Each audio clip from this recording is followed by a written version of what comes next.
Hey everybody, welcome to the card of the day. Today we're looking at the King of Swords. He came up right after yesterday's Queen of Swords. And you notice two things. First of all, a little tidbit in tarot. Queens don't move. They are supposed to stay where they are. So if you get a queen and for some reason the question is, should I move? That answer is no. Or movement. They are not about movement. Swords, or kings, kings can get up and move around. These are all little tidbits that I just give you guys because if you're reading tarot, you might remember that, you might not remember that, but you heard it. So you might get someone who'll say, should I move? And you'll pull a queen and you'll be like, nah, I don't think so. And you don't have to know why and you don't have to remember that, but you'll be like, no. And then you get a king and you're like, oh yes, it's time to move. And that's not just physical moves, it has to do with any type of move. So the queen was facing off to the east. When we look to the right, that's anyone that's facing off to the east.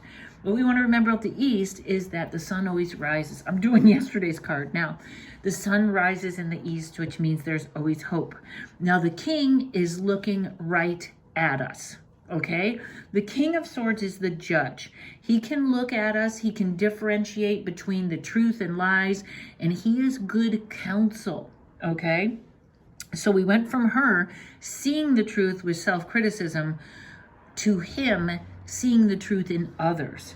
Okay, this is also a card of him making decisions, looking right at it. And I know right now we are having so much trouble with that, with the flux of the universe. It is so hard to say, I want that, or I'm doing that. It's even hard to have dreams. I even have a special mantra for tomorrow. Tune in on Friday. I've been thinking about it for weeks, or for a week now that I had a conversation with someone. And here's the thing. Don't let the universe throw you off, all right, in making your decisions. Be the King of Swords. Listen to your gut. I am ready to make decisions. I just taped my predictions podcast for Paranormal Karen, and it's very hard because we're in such a state of flux. And I had to just step forward. We're actually moving timelines all the time, but I had to just step forward and go, these are predictions I have. These are the ones I'm going to put out there. So there it is, out in the public, taking a chance, going out on a risk, because world predictions are the hardest.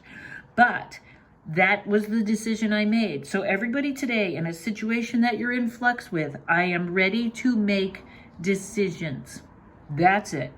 No more going back and forth. No more worrying what everybody has to think. You listen to yourself.